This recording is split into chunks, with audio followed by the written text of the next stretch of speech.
क्या आप भी हर महीने की सैलरी खत्म होने से पहले ही टेंशन में आ जाते हैं, या दोस्तों के साथ बाहर जाने से पहले आपको सोचना पड़ता है कि पैसे है या नहीं? अगर हाँ, तो ये वीडियो आपके लिए है। आज हम बात करने जा रहे हैं इरन लोरी की शानदार किताब ब्रोक मिलियन, जो खासकर 20 और 30s की उम्र के लिए एक गाइड है कि पैसे को समझे, मैनेज करे और धीरे धीरे वेल्थ क्रिएट करे, क्योंकि यही वो उम्र होती है जब हम पहली सैलरी कमाना शुरू करते हैं, स्टूडेंट लोन चुकाते हैं, फैमिली से फाइनेंशियल इंडिपेंडेंस पाना चाहते हैं और कभी कभी गलती से क्रेडिट कार्ड और पर्सनल लोन के जाल में फंस जाते हैं। इरन लोरी कहती है, अगर आप अभी यंग है और आपको लगता है कि पैसा संभालना बहुत मुश्किल है, तो याद रखिए ये एक स्किल है जो सीखी जा सकती है। इस पूरी वीडियो में हम जानेंगे कि पैसे को समझदारी से कैसे मैनेज किया जाए, फाइनेंशियल स्ट्रेस को कैसे खत्म किया जाए और धीरे धीरे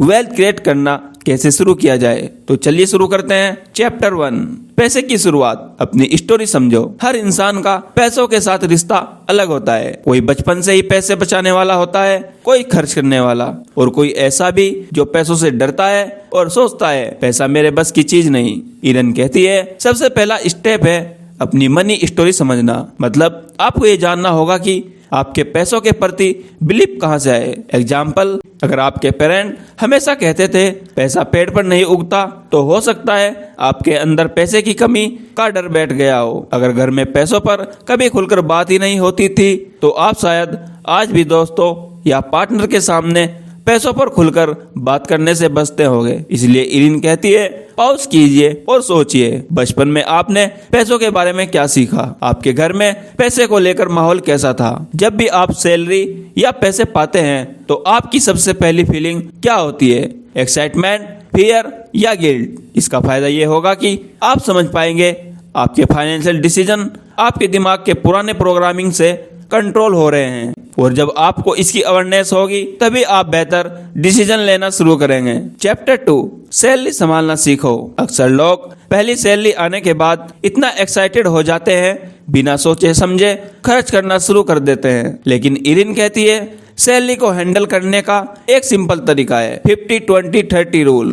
50% जरूरी खर्च, rent, food, bill, transport and many more. 20% बचत और investment. 30% lifestyle, shopping, travel, hobbies, entertainment and many more. लेकिन अगर आप बहुत तंग बजट में रहते हैं, तो कम से कम 10 से 20% सेविंग हैबिट बनाना जरूरी है। एग्जाम्पल, मान लीजिए आपकी सैलरी 30,000 रुपए है। 15,000 रुपए जरूरी खर्चों पर जाएंगे, 6,000 रुपए सेविंग और इन्वेस्टमेंट में जाएंगे, 9,000 रुपए हॉबीज और मजे पर खर्च कर सकते हो। इरिन कहती है, पहले खुद को पे करो, फिर बाकी दुनिया को। मतलब सैलरी का कुछ हिस्सा सबसे पहले बचत में डालो। इसके लिए एक सिंपल तरीका है ऑटोमेटिक ट्रांसफर। सैलरी आते ही अपने अकाउंट से ऑटोमेटिकली एक फिक्स्ड रकम सेविंग अकाउंट या म्यूचुअल फंड SIP में चली जाए। इससे आप सेविंग मिस ही नहीं कर सकते। चैप्टर 3, बजट बनाना, लेकिन स्मार्ट तरीके से। जब हम बजट शब्द सुनते हैं तो लगता है जैसे जिंदगी रिस्ट्रिक्शन से भर जाएगी,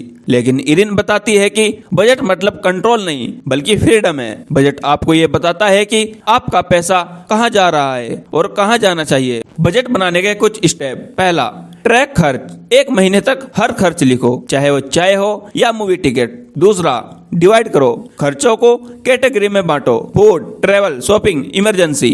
तीसरा, एनालाइज करो, देखो कहाँ जरूरत से ज्यादा पैसा जा रहा है। चौथा, कट करो, नॉन इसेंशियल खर्चों में कमी लाओ। पांचवा, रीडायरेक्ट करो, उस पैसे को सेविंग या इन्वेस्टमेंट में डालो। एग्जाम्पल, अगर आपने देखा कि हर महीने 3,000 रुपए सिर्फ बाहर खाने पर खर्च हो रहे हैं, तो आप इसे 1,500 तक रिड्यूस करके बाकी 1,500 रुपए SIP में डाल सकते हो। बजट को बोरिंग मत बनाओ। इरिन सजेस्ट करती है, फन फंड बनाओ। मतलब अपने बजट में थोड़ा हिस्सा सिर्फ एंजॉयमेंट के लिए रखो, ताकि आपको गिल्ट फील ना हो। अपनी मनी स्टोरी समझो ताकि आप पैसों के डिसीजन कंसिस्टेंटली ले सको।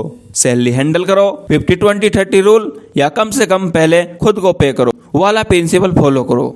बजट बनाओ, पैसे पर कंट्रोल पाओ, ना कि पैसे आपको कंट्रोल करे। अब सवाल ये उठता है, अगर आपके पास पहले से ही लोन या डेप्ट है, जैसे क्रेडिट कार्ड का आउटस्टैंडिंग बैलेंस, एजुकेशन लोन या पर्सनल लोन, तो उसे कैसे चुकाए और साथ ही सेविंग और इन्वेस्टमेंट भी कैसे करें, यही चैप्टर 4 में दिया गया है। चैप्टर 4 स्टूडेंट लोन, शिक्षा का कर्ज और उससे निकलने के रास्ते। दोस्तों, क्या आपने कभी सोचा है कि पढ़ाई खत्म होते ही पहला सैलरी चेक हमें फ्रीडम नहीं देता, बल्कि लोन चुकाने की टेंशन दे देता है। आज लाखों स्टूडेंट पढ़ाई के लिए लोन्स लेते हैं। किताब के इस हिस्से में इरिन बताती है स्टूडेंट लोन को समझना और स्मार्ट तरीके से चुकाना बहुत जरूरी है। सबसे पहले हमें यह जानना होगा कि लोन की टर्म्स एंड कंडीशन क्या है, इंटरेस्ट रेट कितना है, रीपेमेंट प्लान कैसा है और टोटल कितनी रकम देनी होगी।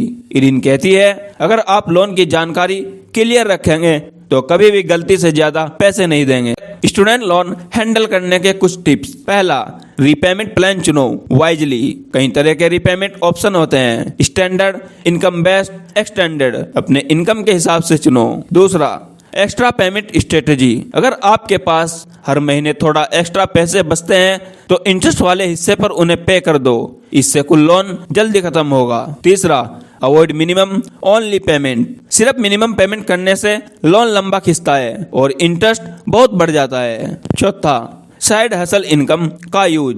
छोटी मोटी फ्रीलांसिंग या पार्ट टाइम जॉब करके लोन जल्दी खत्म करने का तरीका अपनाओ। एग्जाम्पल, रिया ने MBA करने के लिए 10 लाख का लोन लिया। उसने इनकम बेस्ड रीपेमेंट चुना और साथ ही पार्ट टाइम फ्रीलांसिंग से एक्स्ट्रा पैसे लोन चुकाने में डाले।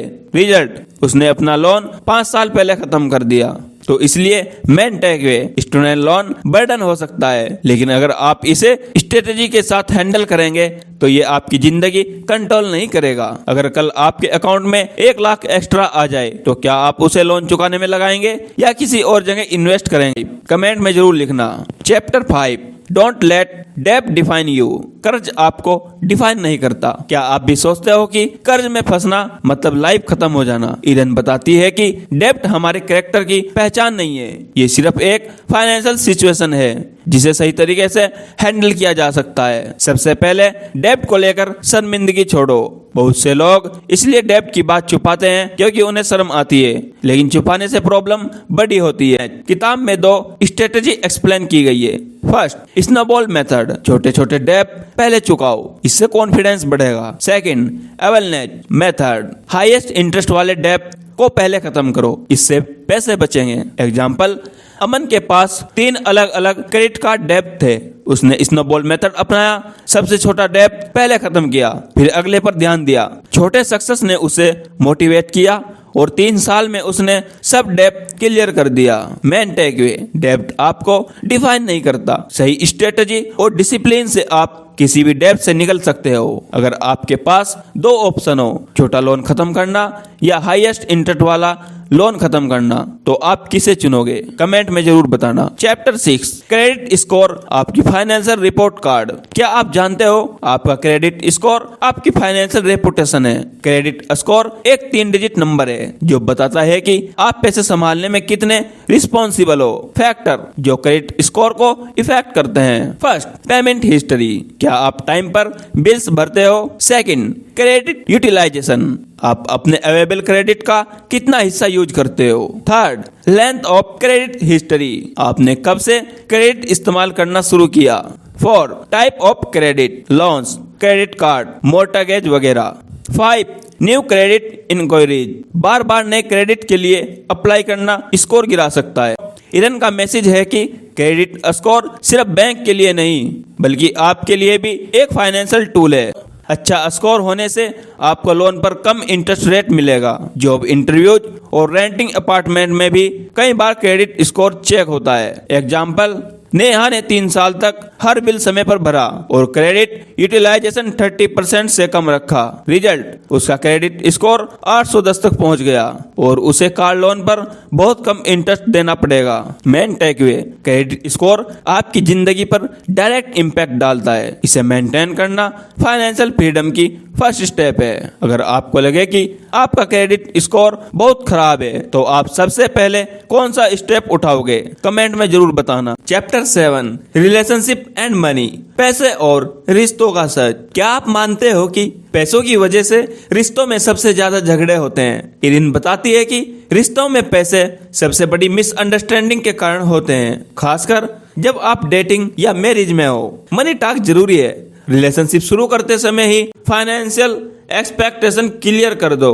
कौन किस चीज के लिए पे करेगा, क्या दोनों मिलकर सेविंग करेंगे, अगर किसी के पास डेब्ट है तो दूसरा पार्टनर सपोर्ट करेगा या नहीं। जॉइंट विद सेपरेट अकाउंट, कुछ कपल जॉइंट अकाउंट रखते हैं, कुछ सेपरेट और कुछ दोनों का मिक्स। इरन कहती है कि जो भी तरीका चुनो, सबसे जरूरी है ट्रांसपेरेंसी। एग्जाम्पल, राहुल और अनाया ने शादी के बाद एक जॉइंट अकाउंट बनाया जहां से घर का खर्चा चलता था और अलग अलग पर्सनल अकाउंट भी रखे। इससे ना तो किसी को कंट्रोल खोने का डर हुआ और ना ही trust issue. Main takeaway, healthy relationship की फाउंडेशन सिर्फ लव नहीं बल्कि मनी ट्रांसपेरेंसी भी है। और आपके पार्टनर का बड़ा लोन हो और आपको पता चले शादी के बाद, तो आप क्या करेंगे? कमेंट करके जरूर बताना। चैप्टर 8, पैसों को रिश्तों में कैसे संभाले। दोस्तों, पैसों का सबसे बड़ा टेस्ट तब होता है जब वो हमारे रिश्तों के बीच आता है। इरन लोरी इस चैप्टर में बताती है कि प्यार और शादी में पैसों पर बात करना अक्सर लोगों को एक्वर्ड लगता है, लेकिन सच ये है, अगर आप इस बातचीत से बचते हो तो आगे चलकर यही पैसों की बातें रिश्ते में सबसे बड़ी लड़ाई का कारण बनती है। इरन कहती है, अपने पार्टनर के साथ पैसों पर बात करने के लिए मनी डेट का कॉन्सेप्ट अपनाइए। मतलब महीने में एक दिन ऐसा तय करो जब आप दोनों आराम से बैठकर सिर्फ पैसों की बात करें। कितनी इनकम है, कितना खर्च हुआ, बचत कहाँ हो रही है, आने वाले गोल्स क्या है। उदाहरण, मान लीजिए आपका पार्टनर बहुत खर्चीला है और आप बहुत सावधान। अगर आप दोनों कभी इस पर खुलकर बात नहीं करेंगे तो आगे चलकर ये चीज रिश्ते में गहरी दरार डाल सकती है। लेकिन अगर आप हर महीने एक मनी डेट पर बैठेंगे तो दोनों की आदतें धीरे धीरे बैलेंस में आ सकती है। प्यार और रिश्तों में पैसे से भागना नहीं बल्कि पैसे को एक टीम वर्क की तरह हैंडल करना है। चैप्टर 9, इन्वेस्टिंग, पैसों से पैसा बनाना। अब जब आपने पैसों की समझ, बजटिंग और कर्ज से निपटने की आदत बना ली है तो अगला कदम है इन्वेस्टिंग। इरन कहती है कि इन्वेस्टमेंट सिर्फ अमीर लोगों का खेल नहीं है। इन्वेस्टमेंट हर उस इंसान के लिए है जो कल को बेहतर बनाना चाहता है। निवेश के 3 सोने के नियम। पहला, जल्दी शुरू करो। जितना जल्दी आप इन्वेस्ट शुरू करेंगे उतना ही कंपाउंड इंटरेस्ट आपके लिए चमत्कार करेगा। एग्जाम्पल, अगर आप 20 साल की उम्र से हर महीने 5,000 रुपए इन्वेस्ट करते हो 12% रिटर्न वाले फंड में, तो 60 साल तक ये 5 करोड़ से भी ज्यादा बन सकता है। लेकिन अगर आप यही काम 35 साल की उम्र से शुरू करो तो सिर्फ 1.5 करोड़ ही बनेगा। सेकंड, लंबे समय तक टिके रहो। मार्केट के छोटे छोटे उतार चढ़ाव से डरकर बाहर मत भागो। इन्वेस्ट करना खेती जैसा है, बीज बोने के बाद बार बार खोदकर मत देखो, धैर्य रखो। थर्ड, डिवर्सिफाई करो, यानी सारे अंडे एक टोकरी में मत डालो। इक्विटी, स्टॉक, म्यूचुअल फंड, डेब्ट, bond, FD, real estate, emergency fund. Erin Lowry ने यह भी समझाया कि अगर आप बहुत कंफ्यूज हो तो इंडेक्स फंड या ETF से शुरुआत करो। ये सिंपल होते हैं और लंबे समय में अच्छे रिटर्न देते हैं। चैप्टर 10, अपनी मनी लाइफ को हमेशा के लिए ट्रैक पर कैसे रखे। इरन कहती है कि पैसों की जर्नी एक मैराथन है, कोई 100 मीटर रेस नहीं। इसका मतलब है कि आपको लाइफ भर के लिए एक हेल्दी रिलेशनशिप बनाना होगा। इसके लिए कुछ स्टेप। फर्स्ट, फाइनेंशियल चेकअप करो। जैसे हेल्थ चेकअप होता है वैसे ही हर साल अपने फाइनेंस का चेकअप करो। कितनी बचत हो रही है, क्या इमरजेंसी फंड रेडी है, क्या इन्वेस्टमेंट सही ट्रैक पर है। सेकंड, स्मार्ट गोल बनाओ, specific, measurable, achievable, relevant, time bound. Example, मैं अगले 5 साल में 10 लाख रुपए बचाऊंगा ताकि घर की डाउन पेमेंट कर सकूं। ये एक स्मार्ट गोल है। थर्ड, अपने वैल्यू के हिसाब से खर्च करो। इरन कहती है कि पैसा सिर्फ बचाने और निवेश करने के लिए नहीं है बल्कि जिंदगी जीने के लिए भी है। लेकिन खर्च वहीं करो जहां से आपको असली खुशी मिलती है। जैसे अगर आपको ट्रैवल करना पसंद है तो उस पर खर्च करें, लेकिन शो ऑफ के लिए नई कार खरीदने की जरूरत नहीं। दोस्तों, इस किताब का असली मैसेज यही है कि चाहे आप आज ब्रोक यानी पैसों की तंगी में क्यों ना हो, अगर आप सही माइंडसेट सही आदतें और सही डिसीजन लेंगे तो आप अपनी पूरी फाइनेंशियल लाइफ बदल सकते हैं। अब देखते हैं इस किताब के कुछ बड़े लेसन। फर्स्ट, अपने पैसों की साइकोलॉजी को समझो। सेकंड, बजटिंग और सेविंग को आदत बनाओ। थर्ड, डेब्ट से समझदारी से निपटो। 4, जल्द से जल्द इन्वेस्टिंग शुरू करो। 5, पैसों पर रिश्तों में खुलकर बात करो। 6, हमेशा लॉन्ग टर्म सोचो। अगर आपको अचानक $10,000 लगभग 8 लाख रुपए मिल जाए तो आप उसका क्या करेंगे? उसे इन्वेस्ट करोगे, कर्ज चुकाओगे या उसे फन और ट्रेवल में खर्च कर दोगे? कमेंट में लिखकर बताइए और साथ ही सोचिए कि इरन लोरी इस सवाल पर क्या जवाब देती। Thank you so much. अगर आपको वीडियो पसंद आई हो तो वीडियो को लाइक करें और चैनल को सब्सक्राइब करें ऐसी और अमेजिंग वीडियो के लिए। बहुत बहुत शुक्रिया।